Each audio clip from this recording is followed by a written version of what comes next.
আসসালামু আলাইকুম। কি অবস্থা সবার, কেমন আছেন? বাংলাদেশি ব্লগার মম মিতু চ্যানেল থেকে আপনাদের আরও একবার স্বাগত জানাই। এই তো আজ সকাল থেকেই ব্লগটা শুরু করেছি, সকাল বলতে 10টার থেকে।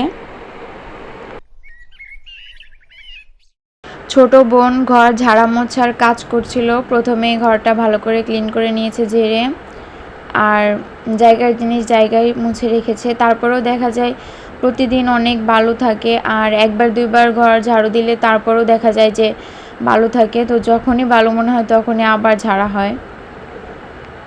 আর এই তো মুছে নিয়েছে। তারপর আম্মু এখানে দুপুরে কিছু সবজি কেটে নিচ্ছিল, আর আমিও এখানে আম কেটে নিচ্ছিলাম।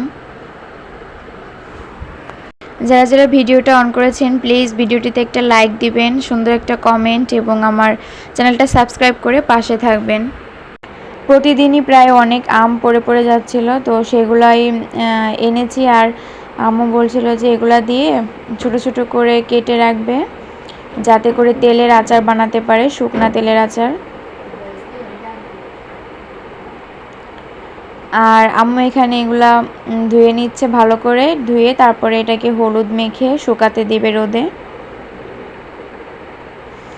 পাশাপাশি এখানে কাঁচা টমেটো কেটে নিয়েছে, এটা হচ্ছে রান্না করবে, কাঁচা টমেটো ভাজি করবে।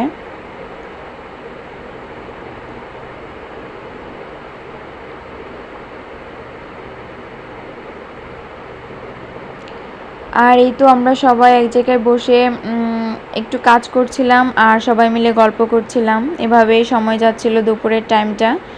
আর দুপুরের টাইমটা কিন্তু বেশ ব্যস্ত একটা টাইম। এই সময় দেখা যায় আমার মেয়েকে গোসল করাতে হয়, তারপরে ওর জন্য একটু খাবার রান্নাও করতে হবে। তার জন্য মুরগির মাংস ভিজিয়েছিলাম,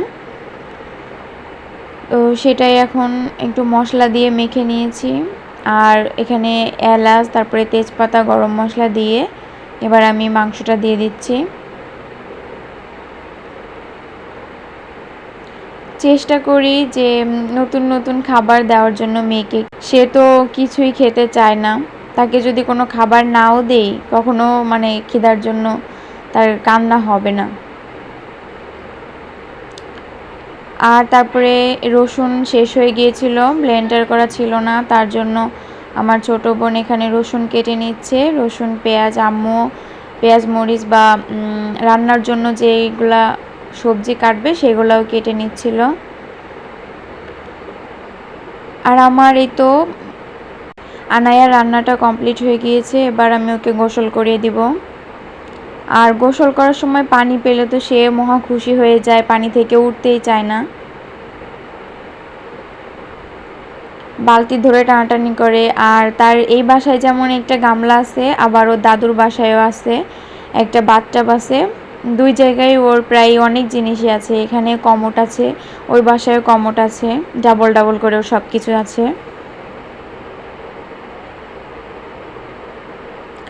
তারপরে তো আম্মু রান্না করে নিচ্ছিল ছোট মাছ দিয়ে, আলু দিয়ে কেটে একসাথে মাখিয়ে বসিয়ে দিয়েছিল। তো এই রান্নাটা কিন্তু খেতে খুব মজা লাগে। ইফতারের জন্য তৈরি করা হচ্ছিল ছোলা, তারপরে বেগুনি, যেগুলো সাধারণত সবসময় হয়ে থাকে ওগুলাই হয়েছে, তবে ভিডিও আর করিনি একই জিনিস। আর ইফতারের সময়ও ভিডিও করা হয়নি, কারণ মেয়ে হচ্ছে অনেক ডিস্টার্ব করে, তখন এটা ধরবে ওটা ধরবে, তো ওই সময় আর আমি ভিডিও অন করতে পারিনি। আর এটা হচ্ছে ইফতারের কিছু আগের সময়। ছোট ভাইয়া দেখেছে মোবাইলে কে কী তৈরি করছে, তো ও বলতেছে যে এটা নাকি খুবই সহজ, এভাবে এভাবে তৈরি করা যায়। তো বলছিল যে আমি এটা বানাবো।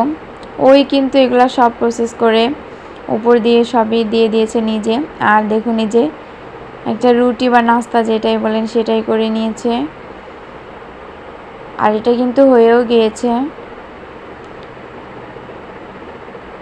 আর এই তো আমার মেয়ের রাতের খাবারের জন্য আমি পাস্তা রেডি করেছিলাম।